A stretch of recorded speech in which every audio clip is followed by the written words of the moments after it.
পবিত্র ঈদ মিলাদুন্নবী সাল্লাল্লাহু আলাইহি সাল্লাম উদযাপন করা যাবে কিনা, অনেকে এটাকে জায়েজ মনে করে। এখানে আপনার অভিমত কি?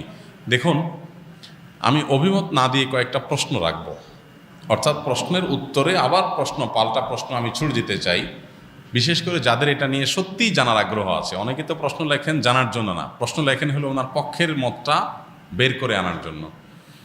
আমি বলতে চাই যে সাধারণত আমরা সাধারণ মানুষরা যে হুজুরের ভক্ত, আমরা তার কথা শুনি।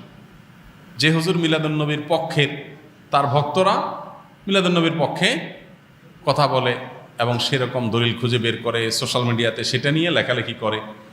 আর যে হুজুর মিলাদুন্নবীর বিপক্ষে, ওনার ভক্তরা মিলাদুন্নবীর বিপক্ষে তারা ক্যাম্পেইন করে, কাজকাম করে। আমার কথা হলো যে আপনি হুজুরদের পক্ষ বিপক্ষ না নিয়ে কয়েকটা প্রশ্নের উত্তর খোঁজার জন্য আপনি নিরপেক্ষভাবে চেষ্টা করেন। আপনি নিজে একটু সচেতনভাবে, সতর্কভাবে, অনুসন্ধানের দৃষ্টি নিয়ে এই প্রশ্নগুলোর উত্তর খোঁজার চেষ্টা করেন। আপনি শুধু উত্তর খোঁজার যদি সিরিয়াস চেষ্টা শুরু করে দেন এবং নিরপেক্ষভাবে চেষ্টা করেন, আমার বিশ্বাস যে আপনাকে আল্লাহ তাআলা হেদায়েত এবং সঠিক পথ যেটাই সেটা আল্লাহ তাআলা আপনাকে দেখিয়ে দিবেন। শর্ত হলো আপনি আগে গিয়ারটা নিউট্রালে এনে তারপরে খুঁজতে হবে। আমরা যারা গাড়ি চালাতে জানি তারা জানি যে গিয়ার, আপনার ম্যানুয়াল গিয়ার সাধারণত গাড়ি, এটা আপনার নিউট্রালে থাকার পর স্টার্ট দিলে গাড়ি স্টার্ট হবে। গিয়ার একটা দিয়ে রেখে দিয়েছেন আগে, এরপর আপনি স্টার্ট দিচ্ছেন, তাহলে গাড়ি কি হবে না? স্টার্ট হবে না, গাড়ি দৌড় দিবে, লাফ দিবে, সেটা সঠিকভাবে সার্ভিস দিবে না। এখন আপনি নিজে আগে মিলাদুন্নবীর পক্ষের অথবা বিপক্ষের একটা গ্রুপের থেকে এরপরে বলতেছেন হ্যাঁ এই ব্যাপারে আপনি কি বলেন, কোরআন হাদিসে কি আছে, আপনি জানার চেষ্টা করছেন। এইভাবে আপনি আসলে সত্য জানতে পারবেন না। সত্য জানতে হলে আপনাকে নিউট্রালে থাকতে হবে, যে ঠিক আছে আমি এটা নিয়ে অনুসন্ধান চালাই, পড়াশোনা করি, স্টাডি করি এবং আমার স্টাডির পর নিরপেক্ষভাবে সত্যিটা জানার জন্য আমি চেষ্টা করি। আল্লাহ তাআলার কাছে দোয়া করি আল্লাহ যেন আমাকে হেদায়েত করেন, গাইড করেন, তাহলে আপনি ইনশাআল্লাহ সঠিক পথ পাবেন। এবার আসেন প্রশ্নগুলো কি কি। এক নম্বর প্রশ্ন হলো, নবী করিম সাল্লাল্লাহু আলাইহি সাল্লামের যেদিন জন্ম হয়েছে, মিলাদুন্নবী মানে হলো নবী সাল্লাল্লাহু আলাইহি সাল্লামের জন্ম, এটাকে কেন্দ্র করে উদযাপন, আনন্দ ইত্যাদি। প্রশ্ন হলো, নবী করিম সাল্লাল্লাহু আলাইহি সাল্লামের যে তারিখে জন্ম হয়েছে সেই তারিখটা কি চূড়ান্ত এবং অবিতর্কিত কিনা, অর্থাৎ অমুক তারিখে তিনি জন্মগ্রহণ করেছেন, ইতিহাসবিদগণ এ ব্যাপারে একমত কিনা বা হাদিস গ্রন্থগুলোতে এটা সুস্পষ্ট আসছে কিনা, এটা আপনি একটু জানার চেষ্টা করেন। আপনি যদি খোঁজ করেন, অনুসন্ধান চালান, তাহলে কিন্তু আপনি জানতে পারবেন, জানতে আপনার কষ্ট হবে না খুব বেশি, যে আসলে নবী সাল্লাল্লাহু আলাইহি সাল্লামের জন্মের তারিখটা এটা চূড়ান্ত কি চূড়ান্ত না। আপনি যদি অনুসন্ধান করেন, আপনি দেখতে পাবেন যে নবী সাল্লাল্লাহু আলাইহি সাল্লামের জন্মের এক্সাক্ট তারিখ নিয়ে ইতিহাসবিদদের মধ্যে নানা রকমের মত আছে। তাহলে কিভাবে আপনি চূড়ান্তভাবে একটা দিনকেই নিশ্চিত করে ধরে সেদিনকে আপনি উদযাপনে যেতে পারেন? নাম্বার এক, আপনি খোঁজার চেষ্টা করেন যে ওনার জন্মের তারিখটা এটা কি সুনির্ধারিত, অবিতর্কিত, নাকি এটা নিয়ে নানা মত আছে, আপনি একটু পড়াশোনা করার চেষ্টা করেন। নাম্বার দুই, নবী করিম সাল্লাল্লাহু আলাইহি সাল্লামের জন্মের তারিখটাকে তিনি নিজে উদযাপন করেছেন কিনা প্রতি বছর, এটা আপনি একটু জানার চেষ্টা করেন। তিনি যদি নিজের জন্ম উদযাপন না করেন, তাহলে তার সিনিয়র সাহাবি যারা, চার খলিফা আরও যারা আছেন, এই সমস্ত সাহাবিরা কেউ যারা নবী সাল্লাল্লাহু আলাইহি ওয়াসাল্লামকে সবচেয়ে বেশি ভালোবাসতেন, নবী সাল্লাল্লাহু আলাইহি ওয়াসাল্লামের ভালোবাসার দোহাই দিয়েই তো আমরা এটা করি, তো তারা যারা নবী সাল্লাল্লাহু আলাইহি ওয়াসাল্লামকে এর ভালোবাসায় যারা উত্তীর্ণ হয়ে গেছেন, ভালোবাসায় যারা প্রমাণিত, তার আশেকে রাসূল বলি, যেটাই বলি আমরা তথাকথিত, এই জায়গাটায় যারা ইতোমধ্যে প্রমাণিত হয়ে গেছেন, সেই সাহাবীরা যাদেরকে কোরআনে আল্লাহ সার্টিফিকেট দিয়েছেন নবী সাল্লাল্লাহু আলাইহি ওয়াসাল্লামের আনুগত্যের ব্যাপারে, ভালোবাসার ব্যাপারে, সেই মানুষগুলো নবী করিম সাল্লাল্লাহু আলাইহি সাল্লামের জন্ম দিবস উদযাপন করেছেন কি করেন নাই, আপনি এই বিষয়ে একটু খোঁজ নেন, তথ্য উপাত্তগুলো ভেরিফিকেশন করেন, যাচাই করেন। তৃতীয়ত হলো যে জন্মদিবস উদযাপনের এই কালচার কোত্থেকে আসছে, আপনি এটাও জানার চেষ্টা করেন। আপনি যদি এটা নিরপেক্ষভাবে এটা শুরু কোত্থেকে আসে দেখেন, আপনি দেখবেন এটা অগ্নিপূজক, প্রকৃতি পূজারী তাদের কাছ থেকে আসছে। এবং একসময় খ্রিস্টান ধর্মেও এই জন্মদিবস উদযাপন করাটার ব্যাপারে নিরুৎসাহিত করা হতো, নিষিদ্ধ করা হতো।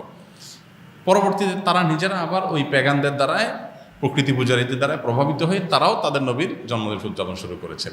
আমাদের নবী সাল্লাল্লাহু আলাইহি ওয়াসাল্লাম বলেছেন, লা তুতরুনি কামা আতরাতিন নাসারা ইবনে মারইয়াম, তোমরা আমাকে নিয়ে বাড়াবাড়ি করিও না যেভাবে খ্রিস্টানরা ঈসা আলাইহিস সালামকে নিয়ে বাড়াবাড়ি করেছে। অতএব নবী করিম সাল্লাল্লাহু আলাইহি ওয়াসাল্লামের মিলাদুন্নবী পালন করবেন কি করবেন না, উদযাপন করবেন কি করবেন না, সেই প্রশ্নের উত্তর আপনি পেয়ে যাবেন যদি আমার এই তিনটা প্রশ্নের উত্তর আপনি নিজে অনুসন্ধান করে জানার চেষ্টা করেন। আল্লাহ আমাকে আপনাকে আমাদের সবাইকে হেদায়েত এবং সত্যিকারের যে সঠিক পথ সেটা আল্লাহ তাআলা আমাদের সবাইকে আল্লাহ তাআলা দান করুন। মিলাদুন নবী মানে হলো নবী সাল্লাল্লাহু আলাইহি সাল্লামের জন্ম, আর সিরাতুন নবী মানে হলো নবী করিম সাল্লাল্লাহু আলাইহি সাল্লামের জীবনচরিত।